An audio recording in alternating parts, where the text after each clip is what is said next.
जल्दी से आ जाइए। रणधीर कुमार, सर्वेश जी, निखिल यादव, विशाल दास, मुकेश कुमार, तूफान कुमार, बहुत बढ़िया भाई अजीत कुमार। मेरे प्यारे बच्चों, आप सभी को नमस्कार, आप सभी का साधुवाद है, धन्यवाद इस सेशन में। आइए मेरे बच्चे, देखो यार दोस्त, हम ट्रायंगल सीख रहे थे तो ट्रायंगल में ही आगे बढ़ते हैं कि अगर किसी त्रिभुज में ट्रायंगल का पेरीमीटर दे रखा हो। पेरीमीटर जानते हो ना, एक शब्द होता है जिसे हम कहते हैं परिमाप। परिमाप का मतलब होता है सारी भुजाओं का जोड़। अगर किसी त्रिभुज में उसकी सारी भुजाओं का जोड़ दे रखा हो, पेरीमीटर दे रखा हो, और फिर आपसे पूछे कि बताओ कितनी नंबर ऑफ ट्रायंगल पॉसिबल है, कितनी त्रिभुजें संभव है, तो इसको कैसे तैयार करते हैं उस पर चर्चा करते हैं। जैसे यही सवाल है, कहता है ऐसे कितने पूर्णांक भुजा वाले त्रिभुज संभव हैं जिनके परिमाप 13 सेंटीमीटर है। कहता है ऐसे कितने पूर्णांक भुजा वाले त्रिभुज संभव है जिनके परिमाप 13 सेंटीमीटर है। देखो यार दोस्त, कॉन्सेप्ट सिखा रहा हूं, पहले कॉन्सेप्ट को एक्सप्लेन करूंगा, फिर कहानी आगे। मान लीजिए मेरे प्यारे बच्चों, ये कोई ट्रायंगल है और ये इस ट्रायंगल की सबसे बड़ी भुजा ए, बी और सी दो छोटी भुजाएं। आपने कहा ओके रिपोर्ट है सर, बी और सी दो छोटी भुजाएं, ए सबसे बड़ी भुजा है। तो मेरे प्यारे बच्चों, मैं इस बात से तो शायद अच्छे से वाकिफ हूँ ही कि भाई बी और सी का जो जोड़ है वो हर हाल में ए से बड़ा होगा, तभी त्रिभुज बनेगा, नहीं तो नहीं बनेगा। आपका मतलब सर, मतलब ये था कि किन्हीं भी दो छोटी भुजाओं को पकड़े तो उनका जब जोड़ करें तो तीसरी भुजा से बढ़ाना चाहिए। किन्हीं भी दो भुजाओं का जोड़ हमें हर हाल में तीसरी भुजा से बढ़ाना चाहिए, तब तो वो त्रिभुज है, नहीं तो नहीं। ठीक है साहब। अब मेरे बच्चे, अगर मैं ए इधर भी अपनी तरफ से जोड़ दूं, ए इधर भी अपनी तरफ से जोड़ दूं, तो कोई गुनाह तो नहीं कर रहा? नहीं। तो मेरे प्यारे बच्चों, ये क्या हो गया? तो ये हो गया ए प्लस बी प्लस ए, और ये क्या हो गया साहब? 2a। सब ध्यान से देखोगे तो ये है क्या? ये त्रिभुज का परिमाप ही तो है। इसी त्रिभुज की सारी भुजाओं का जोड़ ही तो पेरीमीटर कहलाता है। आपने कहा ओके। तो मेरे प्यारे बच्चों, ये अगर पेरीमीटर है तो इसे मैं पी नाम से डिनोट कर रहा हूँ। त्रिभुज की सभी भुजाओं के जोड़ को मैं सवालों में अब आगे से पी नाम से डिनोट करूंगा। तो पेरीमीटर हर हाल में ए का डबल होगा, बिल्कुल। यानी सबसे बड़ी भुजा ली उसका डबल होगा, उसके डबल से बड़ा होगा। अगर मैं दोनों साइड दो से भाग दे दूं तो स्टिल मैं ये कह दूंगा, दो से भाग दूंगा तो कट जाएगा ना यार। क्या कह दूंगा? मैं ये कह दूंगा कि किसी त्रिभुज की जो सबसे बड़ी भुजा होगी ना, किसी त्रिभुज की जो सबसे बड़ी भुजा होगी, वो हर हाल में हमेशा ही उसके पेरीमीटर के आधे से छोटी होगी। किसी त्रिभुज की जो सबसे बड़ी भुजा होगी, मेरे प्यारे, फिर से कनपट्टा खोल के सुना, किसी त्रिभुज की जो सबसे बड़ी भुजा होगी वो हर हाल में उसके पेरीमीटर के आधे से छोटी होगी। पेरीमीटर के आधे से छोटी होगी। अगर मैं आपको यह कह रहा हूं कि भाई इस ट्रायंगल का पेरीमीटर 10 सेंटीमीटर है, तो इसकी जो सबसे बड़ी भुजा है वो क्या क्या हो सकती है? तो आप सबसे पहले कहोगे कि सर, जो सबसे बड़ी भुजा है ना, वो हर हाल में छोटी होगी किससे? इसके पेरीमीटर के आधे से।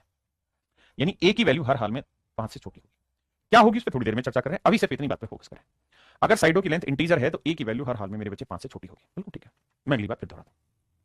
अगर मैं ये कहूं कि किसी ट्रायंगल की का पेरीमीटर 25 सेंटीमीटर है और उसकी सबसे बड़ी साइड जो है वो ए है, तो ए की सबसे बड़ी लार्जेस्ट इंटीजर पॉसिबल साइड बताओ। लार्जेस्ट, अभी क्या करवा रहे तुम? लार्जेस्ट, लार्जेस्ट माने सबसे बड़ी, लार्जेस्ट इंटीजर पॉसिबल साइड, सबसे बड़ी पूर्णांक संभव भुजाएं ज्ञात करिए क्या होगी? सबसे बड़ी पूर्णांक संभव भुजाएं ज्ञात करिए क्या होगी? तो आप कहेंगे कि सर, ये बात तो तय है कि ए की वैल्यू हर हाल में छोटी होगी पेरीमीटर का आधा, जो कि पेरीमीटर है 25/2। 25/2 का मतलब ए की वैल्यू हर हाल में 12.5 से छोटी होगी। और सर 12.5 से जस्ट छोटा इंटीजर कौन सा है? तो आप कहेंगे सर, सबसे छोटा इंटीजर होगा 12। इसका मतलब ए की जो सबसे बड़ी वैल्यू संभव होगी वो क्या होगी? 12। 13 कहां से होगी बेटा? 12.5 से छोटी लेनी और इंटीजर लेनी है। मुकेश कुमार, 13 नहीं हो सकती। हाँ है ना? किसी भी भाई को यहाँ तक कोई दिक्कत हो, आपत्ति तो मुझे खुल के बताएं, otherwise tata bye bye, Rahul Gandhi वाला। ये बात आपको पल्ले पड़ गई? तो अब अगला कॉन्सेप्ट समझा रहा हूँ इस सवाल को लेकर। मान लेता हूं मेरे प्यारे बच्चों, इस ट्रायंगल की जो सबसे बड़ी साइड है वो ए है, उसके बाद अगली भुजा बी है, उससे अगली भुजा सी। फिर शॉर्टकट समझाऊंगा, डिटेल पहले समझा देता हूं। कह रहा है कितने पूर्णांक भुजा वाले त्रिभुज संभव है जिनके परिमाप 13 है? तो देखो मेरे बेटा, पेरीमीटर 13 है तो जो सबसे बड़ी भुजा होगी वो हर हाल में 13 के आधे से छोटी होगी। एंड 13 का आधा होता है 6.5, तो 6.5 से छोटा होना चाहिए। यहाँ तो दे रखा है पूर्णांक, ना दे रखा हो तब भी पूर्णांक लेना है, क्योंकि मैंने बताया था कि अगर इंटीजर नहीं लोगे तो फिर तो डेसिमल में तो इन्फिनाइट वैल्यू बन जाएगी, that are not the part of your question. So my dear student, make it very much sure that you have to take the value of the side. मतलब छोड़ो मैं क्या बोल रहा हूँ, इंग्लिश मुझे नहीं आ रहा, बस मतलब ये समझो कि 13 की आधी से छोटी होगी तो 6.5 से छोटी होगी, यानी ए की जो वैल्यू होगी वो 6 से छोटी, 6 लेनी होगी, 6 से छोटी, मतलब ए की वैल्यू 6.5 से छोटी लेनी होगी इंटीग्रल साइड। तो मैं आपसे कहूं कि यार ए की सबसे लार्जेस्ट वैल्यू बता दो क्या होगी? तो आप कहेंगे सर, सबसे बड़ी वैल्यू 6 होगी, 6 के अलावा उससे बड़ी कोई वैल्यू नहीं हो सकती। ठीक है जी। सर सिर्फ 6 ही होगी? नहीं, मैंने कहा कि 6 सबसे बड़ी होगी, 6 से छोटी भी हो सकती है, इसमें कोई दो राय नहीं। 5 भी हो सकती है, 4 भी हो सकती है, 3 भी हो सकती है, 2 भी हो सकती है, 1 भी हो सकती है। वो लेट्स से केस चेक करते हैं। अभी के लिए इतनी बड़ी बात कि अगर सबसे बड़ी भुजा 6 है तो सबसे बड़ी भुजा आगे लिखो, फिर उससे छोटी, फिर उससे छोटी, नियम ही बना लेना। तो भाई जो अगली भुजा है वो क्या हो सकती है? सर 6 भी तो ले सकते हैं, ले सकते हैं, 6 6 12, और मुझे पेरीमीटर क्या चाहिए? 13। तो तीसरी भुजा क्या लेनी होगी? 1। 6 6 12 और 1 13, बिल्कुल ठीक है सर, ट्रायंगल पॉसिबल है। और अगर सर 6 ही ले लूं मैं तो यहाँ 5 भी लिया जा सकता है, तो 6 5 11 2 13, ये भी संभव है, बिल्कुल ठीक है सर। अगर मैं यहाँ 6 ही ले लूं तो यहाँ मैं 4 ले लूं, यहाँ मैं 3 ले लूं, संभव है, बिल्कुल संभव है। सर अगले केस में मैं यहाँ 6 ले लूं, यहाँ 3 ले लूं, यहाँ 4 ले लूं, नहीं ये गलत है। क्यों गलत है? क्योंकि बताया सबसे बड़ा आगे, फिर उससे छोटा, फिर उससे छोटा, तो ये 4 3 से छोटा नहीं बड़ा है, इसलिए ये वाला केस काटना होगा आपको। तो यानी यहाँ पे कितने केस संभव हुए मेरे भाई? 3 केस संभव है, पक्की बात है। अब आते हैं 5 पे। कि भाई अगर मैं सबसे बड़ी भुजा 5 ले लूं तो अगली भुजा मुझे क्या लेनी होगी? 6 ले सकता हूं? नहीं ले सकता सर। क्यों? क्योंकि ए सबसे बड़ी तो उसे छोटी टेकनी होगी, तो 5 ले सकता हूं, इससे बड़ी नहीं जा सकती। 5 5 10 और 3 13, क्योंकि मुझे परिमाप 13 लाना। अगला इसे मैं 5 ले लूं तो इसे मैं 4 ले सकता हूं? बिल्कुल ले सकता हूं। तो सर 5 और 4 9, तो ये 4 हो गई। अगले में सर मैं इसे 5 ले लूं, इसे 3 ले लूं, 5 3 8 और 5 13 ढक्कन, नहीं तो गलत बता रहा। क्यों गलत बता रहा? क्योंकि ए सबसे बड़ी, फिर बी, फिर सी, तो बी इससे बड़ी नहीं है, इसलिए ऑप्शन काटो। अब आ जाइए आगे। अगर मैं 4 ले लेता हूं तो अगली भुजा क्या लेनी होगी? ज्यादा से ज्यादा मैं क्या ले सकता हूं? 4, क्योंकि ये वाली साइड इसके बराबर हो सकती है बट इससे बड़ी नहीं हो सकती। 4 4 8, बचा कितना? 5। क्या ये केस संभव है? नहीं है सर। क्यों? क्योंकि मैंने कहा सबसे बड़ी भुजा आगे लिखो, फिर छोटी, फिर छोटी। तो 4 4 8 और 5 13, तो ये तो संभव ही नहीं है, तो ये केस तो बनेगा ही नहीं। ऐसे 3 वाला भी नहीं बनेगा। अगर ये 3 लोगे तो ये मैक्सिमम 3 लोगे, तो 3 3 6 ये लेनी होगी 7, ये तो संभव ही नहीं है, क्योंकि बड़ी होनी चाहिए आगे। तो मेरे भाई कितनी त्रिभुजें संभव बनी? 1 2 3 4 5, तो कुल मिला के 5 त्रिभुजें यहां संभव है। अगर परिमाप 13 है तो कितनी त्रिभुजें संभव है मेरे भाई? 5 त्रिभुजें बन रही है। एक बार आंख बंद करके, आंख खोल के इसको ध्यान से समझो। ऐसे ही मेरे भाई मैं एक और एग्जांपल ले लेता हूं। ऐसे कितने त्रिभुज संभव है जिनका परिमाप 14 तथा सभी भुजाएं पूर्णांक है? तो सबसे पहला नियम आपने ये लिखना है, ए इज ग्रेटर देन और equal to B is greater than और इक्वल टू सी। भाई ये बताया, अब ज्यादा टाइम खराब करने की जरूरत है नहीं, कि ए की जो वैल्यू है वो 14 से छोटी होगी, 14 का आधे से छोटी, यानी 7 से छोटी होगी। अगर ए की वैल्यू 7 से छोटी होगी, पता है ना कि भाई पेरीमीटर से के आधे से छोटी होगी, तो इस फंडे को अगर समझोगे तो 7 मतलब 14 का आधा 7, 7 से छोटी होगी, 7 से छोटी क्या हो सकती है? 6, यानी सबसे बड़ी भुजा आप 6 ही ले सकते हो। अब 6 के कितने केस संभव है मुझको नहीं पता, है ना। इसके बाद फिर आप 5 के केस ट्राई करोगे, कितने बन रहे होंगे, फिर 4 के ट्राई करोगे, फिर 3 कैसे करोगे ट्राई। तो आओ बनाते हैं जुगाड़। अगर मैं सबसे बड़ी भुजा 6 ले लूं तो अगली मुझे 6 ही लेनी पड़ेगी, क्योंकि 6 से बड़ी जानी, तो 6 6 12, बचा कितना? 2, क्योंकि मुझे जोड़ 14 लाना है पेरीमीटर। अगला मैं यहाँ 5 ले लूं तो 6 5 11 और 3 14। अगला मैं 4 ले लूं, 4 ले 6 4 10 4 14। अगली बार मैं 3 ले लूं तो 6 3 9 और 5, ये तो गलत हो जाएगा, क्योंकि ये बड़ा आ गया, काटा मारो, ये भी नहीं बनेगा। अब आ जाओ 5 पे। अगर मैं 5 ले रहा हूं मेरे भाई तो अगला मैं 5 ही ले सकता हूं, बड़े से बड़ा, 5 5 10 और 4 14। अगला मैं 5 ले रहा हूं, अगला मैं 4 ले लूं तो 5 4 9 और ये 5, गड़ गड़ गड़ गड़ गड़ गड़बड़ा हो जाएगी। एक ही केस संभव है, हाँ है ना। अब 5 के बाद मैं क्या ले सकता हूँ? 4 ले सकता हूँ। अगर मेरे भाई मैं इसे 4 ले लूंगा तो नेचुरली इसे अधिकतम मुझे 4 ही लेना पड़ेगा, बिल्कुल ठीक है। 4 4 8, तो अगला मुझे 6 लेना पड़ेगा, तो गलत हो गया। तो मेरे भाई यहाँ कितनी त्रिभुजें संभव हुई? 1 2 3 4, केवल और केवल मेरे प्यारे बच्चों 4 ही ट्रायंगल इस तरीके से पॉसिबल है, अदरवाइज है ही नहीं, हाँ है ना। जिस भाई को पल्ले नहीं पड़ रहा उसको सो ट्रिक बता करा रहा हूं, सो ट्रिक से वो आजाद है, आराम से कर लेगा। लेकिन अभी सो ट्रिक से ही पेपर में सवाल निकल जाएगा, लेकिन मैं फिर से अपनी बात दोहरा दूं कि पेपर में इस पे सवाल आया है, अभी वो सो ट्रिक से निकल गया, लेकिन अगर कुछ घुमाए फिराएगा तो नहीं निकलेगा। देखिए मेरे बच्चे, अगर आपको पेरीमीटर पी दिया हुआ है, ध्यान देना, मैं पेरीमीटर को क्या नाम दे रहा हूं? पी। दोबारा मत पूछना पी क्या है। पी जो है मेरे प्यारे बच्चों क्या है? पेरीमीटर। अगर पी मेरा पेरीमीटर है और अगर पी इवन नंबर है, सम संख्या, पी इवन नंबर है, सम संख्या है, तो पी स्क्वायर बटे 48 नंबर ऑफ ट्रायंगल पॉसिबल हो जाएंगे। अगर पी ओड है, विषम है, पी विषम है, पी ओड नंबर है, विषम है, अगर पी मेरे प्यारे बच्चों ओड नंबर है, तो भैया पी प्लस 3 का स्क्वायर करके बटे 48 से भाग दोगे तो इतनी नंबर ऑफ ट्रायंगल पॉसिबल है। इवन है तो ये आंसर, ओड है पी तो ये वाला आंसर। दूसरी बात, हम हमेशा ही नियरेस्ट इंटीजर लेंगे, इसमें नजदीकी पूर्णांक लेंगे। उत्तर में हमेशा क्या लेना? नजदीकी पूर्णांक। मतलब ये कि जैसे मान लीजिए मैंने आपको आंसर दिया 4.6, मैंने लिखा 4.5, 4.3, 4.2, 4.8, 4.9, तो इनके नियरेस्ट इंटीजर बताइए क्या होगा? बताइए भाई। देखिए मेरे भाई, अब बड़े ध्यान से मेरी बात समझिए। नियरेस्ट इंटीजर जब भी उठाएंगे तो बीच वाला टुकड़ा यानी 4.5 जो है, इससे आगे की वैल्यू लेनी शुरू करनी, और इससे पीछे अगर कुछ है तो पीछे की वैल्यू लेनी शुरू करनी। जैसे 4.6 5 लेंगे, 4.5 को भी 5 ही लेंगे, 4.3 को 4 लेंगे, इसे 4 लेंगे, इसे 5 लेंगे, इसे 5 लेंगे। इसमें कंफ्यूजन नहीं होना चाहिए। 4.5 से आगे बढ़ना है, 4.5 से पीछे है तो फिर आपको पीछे चले जाना, ठीक है जी, गड़बड़ नहीं होनी चाहिए। पहला सवाल ट्रिक से करते हैं। पेरीमीटर क्या रखा है मेरे बच्चे? 13। अब पेरीमीटर अगर 13 है तो ट्रिक सिखाए हैं कि अगर पी ओड नंबर है तो ट्रिक हो जाएगी पी प्लस 3 का स्क्वायर, पी प्लस 3 का स्क्वायर बटे 48। तो यहां लिखेंगे पी प्लस 3 का स्क्वायर बटे 48, इतने नंबर ऑफ ट्रायंगल पॉसिबल होंगे। पी की वैल्यू क्या? 13, 13 में 3 जोड़ा 16, 16 का वर्ग मतलब 16 गुना 16 बटे 48। भाई 16 थी 48, 16 बटे 3 को क्या लिखेंगे सर? अबे जो आंसर है वही लिखा जा रहा है पहले। तो 3 5 15, एक बचा 3 3 9, 5.33। इसके नजदीकी नियरेस्ट इंटीजर क्या होगा? 5। इसका मतलब इसमें 5 ट्रायंगल संभव है।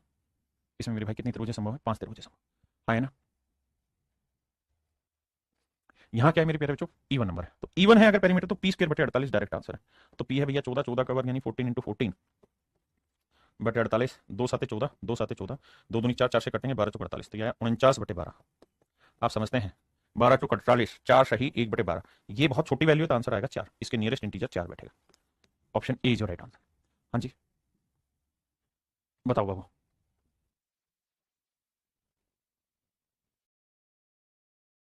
देखिए मेरे भाई, ऐसे कितने पूर्णांक भुजा वाले त्रिभुज संभव है जिनके परिमाप 18 है? 18 क्या मेरे बच्चे इवन नंबर है, तो पी स्क्वायर बटे 48 इज योर राइट आंसर। 18 का वर्ग 18 गुना 18 बटे 48, 6 3 18, 6 8 48, 2 चौका 8, 2 नीम 18, 9 30 27 बटे 4। अब आप समझ ही गए, वैसे भी 4 7 28, 7 के नजदीक है तो आंसर आना चाहिए 7।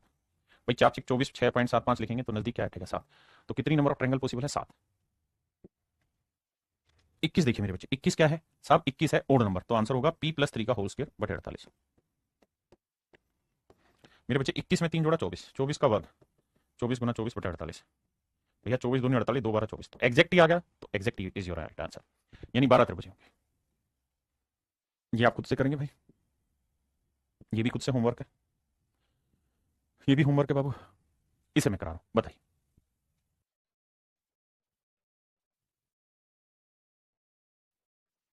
देखिए यार, कुछ चीजें हैं जो ध्यान देने वाली है। करेक्ट ट्रायंगल का पेरीमीटर दे रहा है द टू शॉर्टर साइड, कह रहा है दो सबसे छोटी जो भुजाएं हैं वो है ए और a+1, which of the following would be the length of the other side.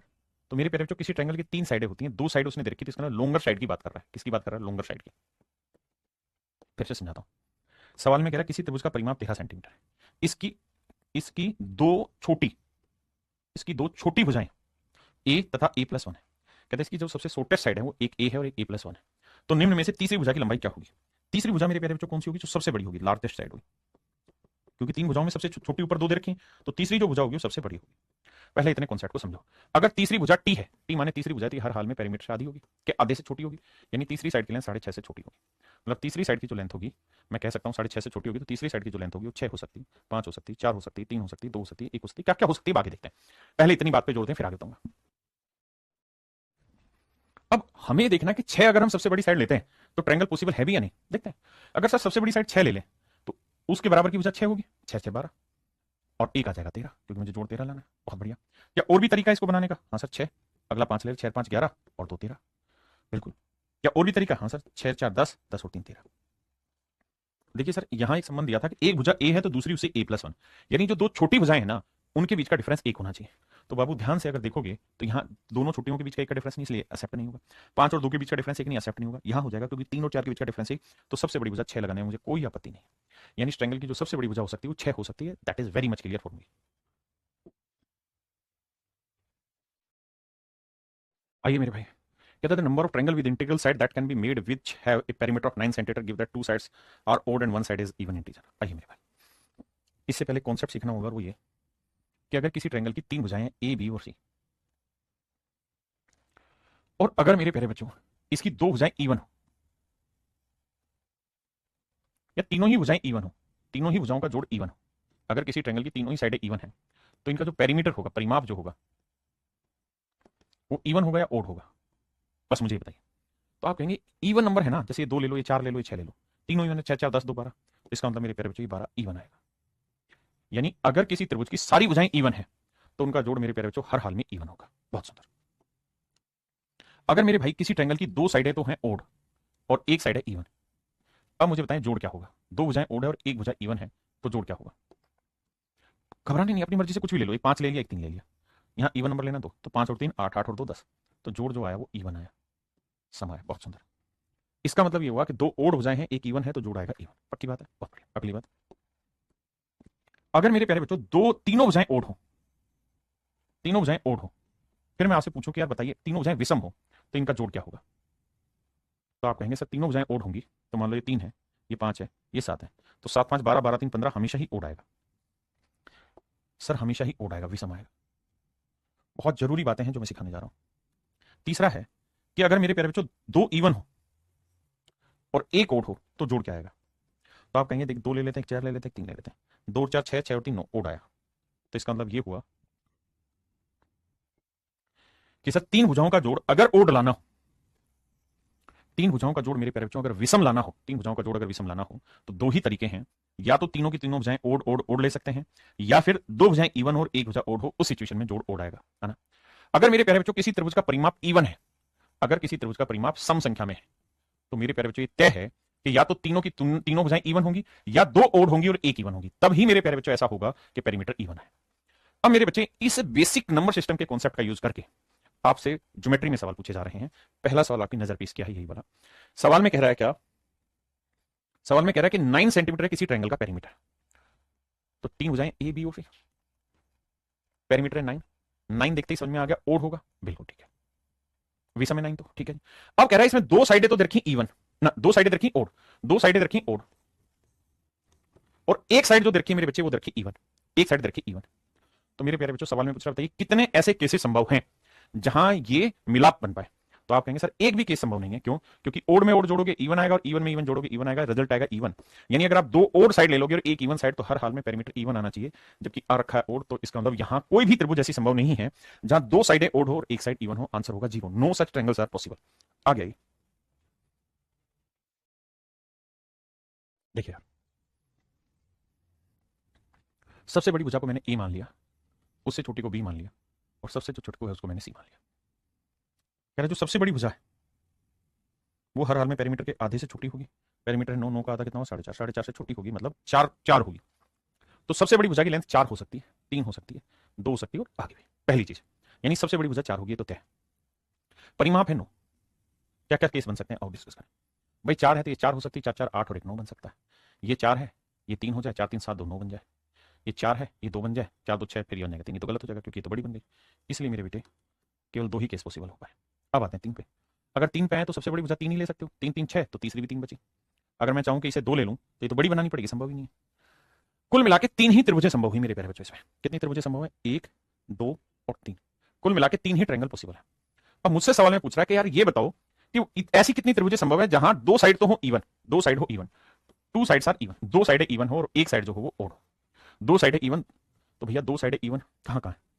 यहां इवन है, यहां इवन है, ठीक है, यहां इवन है, यहां इवन है। दो साइडें इवन हो और एक साइड मेरे प्यारे बच्चों क्या हो? ओड। तो दो साइडें इवन है, एक साइड ओड है, या दो साइडें इवन है, एक साइड ओड है। तो मेरे प्यारे बच्चों तो कितनी त्रिभुजें बनी? तो मेरे प्यारे बच्चों इसके आंसर कितने हुए? 2। आंसर कितना हुआ जी? 2। जल्दी से बताइए।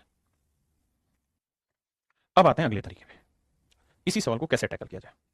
तो इसी सवाल को तरीका यह करने का कि सबसे पहले number of triangle find out करो, number of triangle find out करो, नंबर ऑफ ट्रायंगल पॉसिबल, कि भैया कितनी त्रिभुजें संभव है। तो मेरे प्यारे बच्चों आंसर है कितनी त्रिभुजें संभव, इसका आंसर ये है कि पेरीमीटर ले लो। पेरीमीटर कितना है? 9 सेंटीमीटर। 9 क्या है? इवन है कि ओड है? ओड है। तो सर p + 3 का होल स्क्वायर बटे 48। तो 9 में 3 जोड़ा 12, 12 का वर्ग यानी 12 गुना 12 बटे 48, 12 चौक 48, 4 3 12। यानी सबसे पहली कहानी तो ये सेट हुई कि सर 3 ही त्रिभुजें संभव है। कितनी त्रिभुजें संभव है? 3 त्रिभुजें संभव। अब अगर मैं समझदार हूं तो मुझे ये पता है कि इसमें 3 ही त्रिभुजें संभव। मैं एक बात ये भी जानता हूं कि भैया तीनों भुजाओं का जो जोड़ है a + b + c जो है वो 9, दैट इज माय पेरीमीटर। ये मेरा परिमाप है। और परिमाप मेरा क्या है? ओड है या इवन है? सर ओड है। और ओड पेरीमीटर आने के दो ही केसेस हैं, ओड पेरीमीटर लाने के दो ही केसेस हैं, या तो सारी की सारी साइडें ओड हो या दो साइडें इवन हो और एक ओड हो। आपने कहा ठीक है, या तो सारी की सारी साइडें मेरे प्यारे बच्चों क्या हो? ओड हो, या तो सारी की सारी साइडें ओड हो, या तो सारी की सारी साइडें ओड हो, या फिर दो साइडें इवन हो और एक साइड ओड हो। केवल यही दो परिस्थितियां हैं। भाई परिमाप 9 सेंटीमीटर है जो कि एक ओड नंबर है, तो जो नंबर ऑफ पॉसिबल ट्रायंगल बनेंगी ना उसमें या तो सारी की सारी भुजाएं ओड होंगी तब संभव है, या कोई भी दो इवन होंगी और एक ओड। ये दो इवन हो सकती है ओड, ये दोनों इवन ये और ये हो सकती है ओड। यही तो केसेस होंगे। आप कहेंगे हाँ, तो टोटल नंबर ऑफ ट्रायंगल कितनी पॉसिबल है साहब? 3। तो 3 में से मुझे कौन सी चाहिए? वो दो साइडें चाहिए जो इवन हो और एक साइड ओड हो। तो दो साइड इवन और एक साइड ओड हो, तो यानी ये वाला केस मुझे चाहिए, और यही दोनों केस मिलाकर नंबर ऑफ ट्रायंगल बनेंगे। तो ये केस अगर मुझे चाहिए तो मैं टोटल नंबर ऑफ ट्रायंगल में से ये वाला केस हटा दूंगा। अब हमारा पेरीमीटर क्या है? 9। तो देखो 9 को 3 बराबर संख्याओं में बांटो, जो तीनों की मतलब 9 को 3 ओड नंबर में बांटो, बढ़ सकता है। तो सर 3 3 3 हो सकता है, तो यानी एक ही केस बना तो एक केस घटा देंगे, तो 2 मेरा राइट आंसर है। ये जिनको समझ आया जाए बहुत बढ़िया। ये पेपर का क्वेश्चन भी नहीं है, पेपर का लेवल पीछे तक का था, और मेरी जिम्मेदारी आपको एक दो स्टेप ऊपर की बातें मैं बता के चलो। ठीक है जी, अगले पे आते हैं। देखो यार 11 सेंटीमीटर भुजाएं ना, 11 सेंटीमीटर परिमाप है, तो हमें एक बात तो पता है कि जो सबसे बड़ी भुजा होगी ए होगी वो बी फिर सी। तो 11 का आधा करेंगे तो मेरे भाई आएगा 5.5। यानी तय है कि ए की जो सबसे मतलब ट्रायंगल की जो सबसे बड़ी साइड है वो 5 हो सकती है। अब 5 में हो सकता है बड़े सारे केस बने यार, फिर 4 में बनाने होंगे, 3 में बनाने होंगे, ऐसे दुनिया भर के केसेस बनाते चलना। अब एक बात बताना सोच समझ के कि भैया जोड़ चाहिए मुझे 11, बिल्कुल ठीक है। ये 5 हो सकती है, 5 5 10 और एक 11, 5 4 9 और 2 11, 5 3 8 और 3 11। इसके अलावा तो केस नहीं बनना। नहीं, अगर ये 4 है तो ये मैक्सिमम 4 ही ले सकते हो, तो 4 4 8 और 3 11, बिल्कुल। 4 है तो 3 तो ले लोगे, ठीक है, 4 3 7 यहाँ 4, ये गलत हो जाएगा क्योंकि ये सबसे बड़ी फिर उससे छोटी फिर उससे छोटी, ये केस नहीं है। यहां भी संभव नहीं क्योंकि 3 है तो 3 3 3 4 5, ये बड़ा हो जाएगा, ये भी नहीं। यानी कुल मिला के मेरे प्यारे बच्चों 4 ही त्रिभुजें संभव है, 4 ही त्रिभुजें संभव है। अब मुझसे कहा कि भैया 2 इवन होनी चाहिए, 2 sides are even and 1 sides are odd. दो साइड इवन होनी चाहिए, तो दो साइड इवन कहाँ कहाँ है? ये भी इवन, ये भी इवन, ये भी इवन, ये भी इवन। तो केवल दो ही केस ऐसे बनेंगे जहां दो साइड इवन और एक साइड ओड हो, यानी option B is your right answer. Option B is your right answer मेरे प्यारे बच्चों, ऑप्शन बी आपका करेक्ट आंसर। हाँ है ना? आपने कहा ठीक है। अब दूसरा तरीका, सर दूसरा तरीका ये कि आप सबसे पहले number of triangle find out कर लें, नंबर ऑफ पॉसिबल ट्रायंगल। तो सर क्या तरीका था? अगर ओड नंबर है तो p+3 का स्क्वायर बटे 48। अब भैया पेरीमीटर है 11, 11 में 3 जोड़ोगे तो आएगा 14, 14 का यानी 14 गुना 14 बटे 48, 2 साते 14, 2 साते 14, 12, 49 बटे 12, 12 चौक 48 यानी 4 है, यानी 4 त्रिभुज कुल मिला के संभव है। नियरेस्ट इंटीजर लेना है ना मेरे बच्चे, तो 4 त्रिभुज संभव, मामला साटा जी। अब मेरे पास दो तरीके सवाल को आगे निपटाने के लिए। क्या तरीके साहब? मैं एक तरीका तो ये उड़ा सकता हूं सवाल में, देखिए थोड़ा दिमाग तो आपको दौड़ाना होगा, बिना दिमाग के तो चर्चा चलेगी ही नहीं। मुझे ये बात पता है कि पेरीमीटर जो है वो है ओड नंबर, विषम है। परिमाप क्या है जी? विषम है। विषम तभी आ सकता है जब या तो सारी भुजाएं ओड हो, या फिर कोई दो इवन हो और एक ओड हो, तो भी जमा करेंगे तो ओड आएगा। मेरे प्यारे बच्चों, मुझे ये केस निकालना है। मेरे को टोटल नंबर ऑफ ट्रायंगल दोनों केसों से कुल मिला के कितनी बनेगी वो पता है, 4। अगर 4 में से मैं ये वाला केस हटा दूं, माइनस कर दूंगा निकाल के, तो ये वाला केस बच जाएगा। आप कहेंगे हाँ। अब भैया मुझे ये पता था 11 है तो सबसे बड़ी साइड जो होगी वो 5 होगी, तो नेचुरल है 5 के बाद ओड नंबर में 5 ले सकता हूं, 5 5 10 और 11।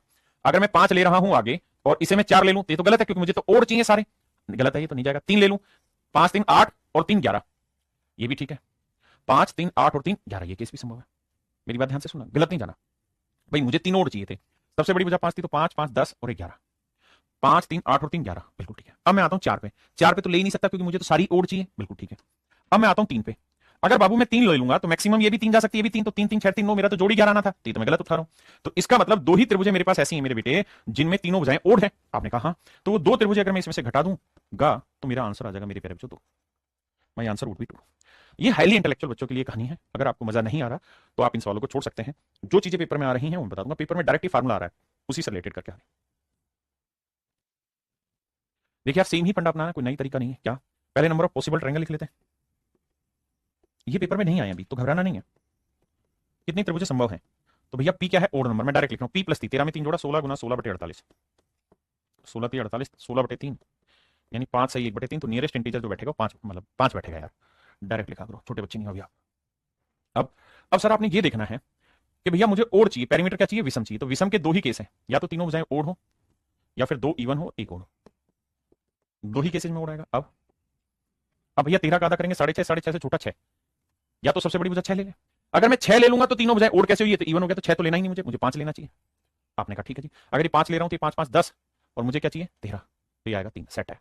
अगला मैं यहाँ 5 लेता हूं तो यहाँ 4 तो ले ही नहीं सकता, 4 ले लूंगा तो ये इवन हो जाएगा। 3 लेता हूं तो 5 3 8 और ये हो जाएगा 5, ये केस गलत है, तो ये केस ही गलत हुआ, हटा दिया। अब भैया सबसे बड़ी भुजा जो मैं ले सकता था ओड में, वो 5 ले सकता था, ले दी मैंने। अब और कितनी बच गई? अब मैं हो सकता है 3 ले लूं। आप कहें सबसे बड़ी भुजा 4 ले, भाई 6 क्यों नहीं ली? 6 इसलिए नहीं ली क्योंकि ओड नहीं है। 4 4 इसलिए नहीं ले रहा कि ओड है ना, इवन है, तो 3 ले लो। अगर 3 है तो ये भी 3 ही हो सकती, ज्यादा ज्यादा 3 3 3 6 3 9 13 तो नहीं आएगा। इसका मतलब मेरे प्यारे बच्चों कुल मिला के टोटल ट्रायंगल है 5, 5 में से एक ही ऐसी त्रिभुज होगी जिसकी तीनों भुजाएं ओड होंगी, जिसकी तीनों भुजाएं ओड होंगी। तो बाकी जो भी त्रिभुज बनेगी वो ऐसी बनेगी जिसकी दो भुजाएं तो इवन होंगी और एक भुजा ओड होगी, यानी 4 त्रिभुज आपका राइट आंसर है। मैं अपनी बात फिर से दोहरा दूं, ये पेपर का क्वेश्चन नहीं है, पल्ले पड़ जाए तो take it, otherwise leave it. देखिए यार, नंबर ऑफ पॉसिबल ट्रायंगल उठाते हैं। देखिए जो इनको महसूस कर गया कि क्या समझा रहे हैं उनके लिए तो मुश्किल है ही नहीं। 15 15 में 3 जोड़ा 18, 18 का वर्ग भाई p+3 का स्क्वायर बटे 48, 6 3 18, 6 8 48, 2 में 18, 2 चौक 8, 27 बटे 4, 4 7 28, 7 आंसर होगा। Number of possible triangle 7। अब अब मुझे बता कि पेरीमीटर क्या बाबू? ओड। तो ए इज ग्रेटर देन, अबे कहां है मेरे, थोड़ा B is greater than C. Perimeter is 15 centimetre which is odd. Odd लाने के दो ही तरीके, ओड ओड ओड हो या इवन इवन ओड हो। मैं कह रहा हूं ये काउंट करो, इसे मत करो भाई। 15 का आधा कितना हुआ? 7.5, 7.5 से छुटे नहीं, सबसे बड़ी भुजा ओड में 7 हो सकती है। अगर 7 लेंगे तो 7 7 14 और 1 15 जोड़ बन गया, या फिर 7 7 में यहाँ 5 ले लें, 6 तो ले नहीं सकते क्योंकि मुझे ओड चाहिए। समझने की कोशिश करना, 7 5 12 और 3 15 सेट है। अब 7 4 ले नहीं सकते, 3 ले लें, 7 3 12 और 3 7 3 10 5 15, ये भी गलत है क्योंकि ये बड़ा आ जाएगा। इसका मतलब यहाँ दो ही केस बने 7 से। तो अगला क्या 6 ले सकता हूँ? नहीं ले सकता, क्यों? क्योंकि 6 इवन बन जाएगा, मुझे तो ओड चाहिए। क्या ले सकते हैं? 5 ले सकते हैं, हाँ ले लें। अगर यहाँ 5 लूंगा तो यहाँ 5 10 5 15, इससे बड़ा कुछ हो ही नहीं सकता। 3 भी नहीं ले सकता। तो मेरे प्यारे बच्चों ओड के केवल मेरे पास 3 ही केस बने, 1 2 3। तो 7 में से 3 केस ऐसे हैं जहां सारी साइडें ओड होंगी, तो बाकी कितने बचे? 4। तो 4 केस ऐसे होंगे जिसमें हर हाल में 2 इवन होंगे और 1 ओड होगी। उसके अलावा ऑप्शन ही नहीं। 4 4 4 4 4 4, 3 नहीं भाइयों 4, उसने पूछा था, देखो आपने टोटल रिजल्ट निकाल दिया, ये और ये मिला के कितनी ट्रायंगल है, ढक्कनो 7, 7 में से ये कितनी ट्रायंगल हुई 3, तो नेचुरल है यार ये 3 है तो ये कितनी होंगी 4, ये तो पूछा हुआ है। गलत बता रहे हो, 3 नहीं 4, आंसर 4। ये भाई आप घर से करेंगे, इसे मैं कराऊंगा, करिए।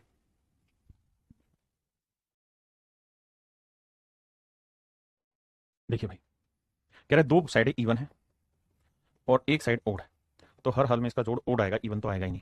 जबकि सवाल में कह रहा है कि पेरीमीटर है 10 सेंटीमीटर, तो ये तो इवन है, तो इसका अंदर ऐसी कोई भी ट्रायंगल पॉसिबल नहीं है। इसका आंसर डी होगा कि no such triangles are possible where two sides are even and one sides are odd and the sum of the all side that means perimeter would be 10, that's not possible. ये संभव है क्योंकि यहाँ दो विषम है और एक सम है। देखिए मेरे बच्चे, सबसे पहले तो नंबर ऑफ पॉसिबल ट्रायंगल ढूंढते हैं।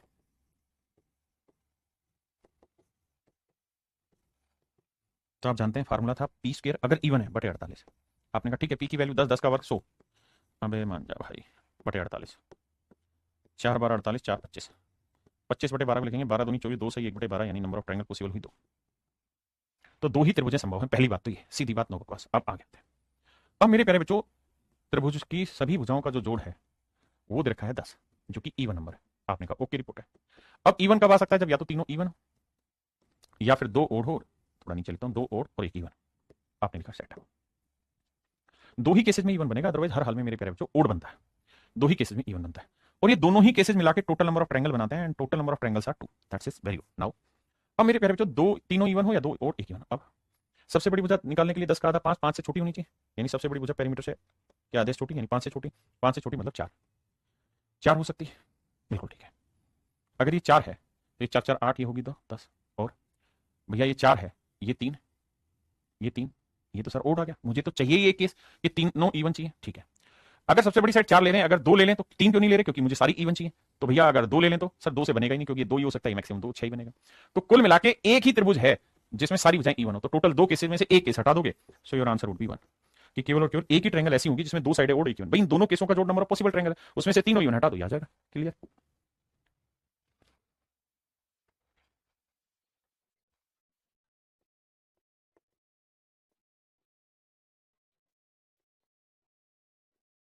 कहता है total number of possible triangle बताइए कितनी। सिंपल आंसर है भैया, 12 इवन है तो 12 में 12 का वर्ग 12 गुना 12 बटे 48, 30 के बटे 48, 4 3 12 3, तो नंबर ऑफ पॉसिबल ट्रायंगल हुई 3।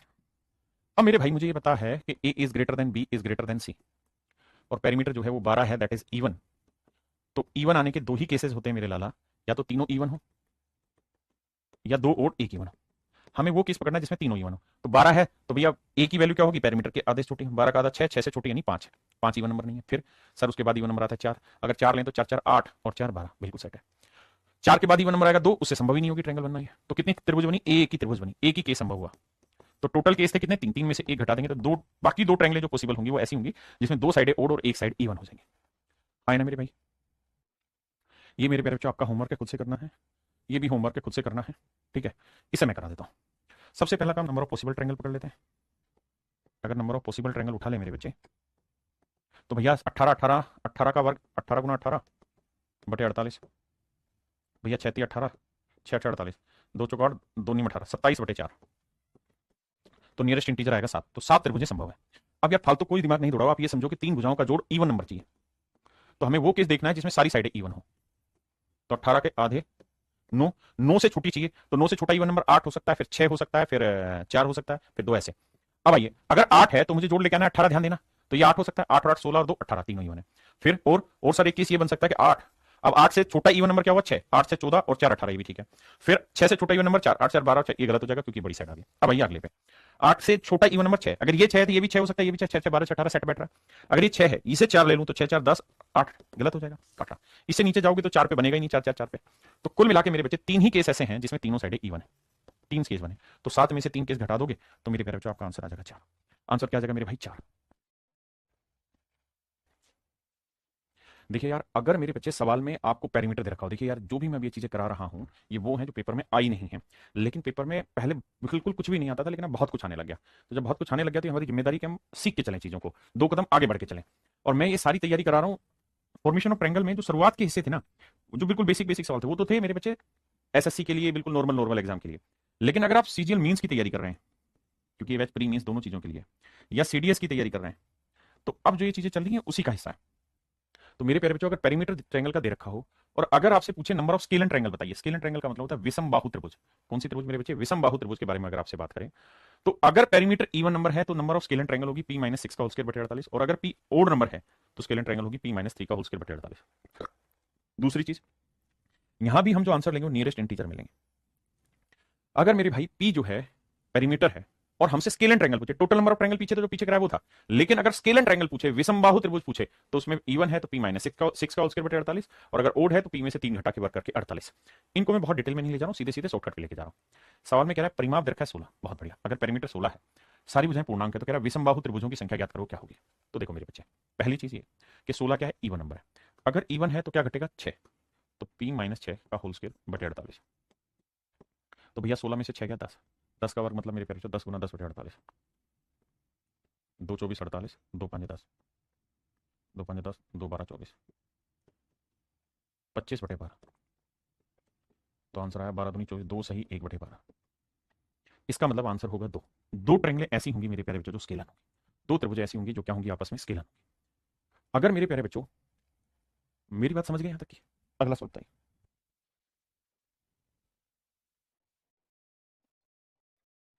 मेरे बच्चों पेरीमीटर है 19, 19 क्या है? ओड नंबर है। ओड नंबर है तो फार्मूला हो जाएगा number of scale and triangle का पी माइनस थ्री का होल स्क्वायर। पेरीमीटर 19, 19 में 3 गया 16, 16 में 16, 16 3 48। तो मेरे बच्चे आंसर है 16 बटे 3, 5 सही 1 बटे 3। नंबर ऑफ पॉसिबल ट्रायंगल जो होंगी मेरे बच्चे कितनी होगी? 5।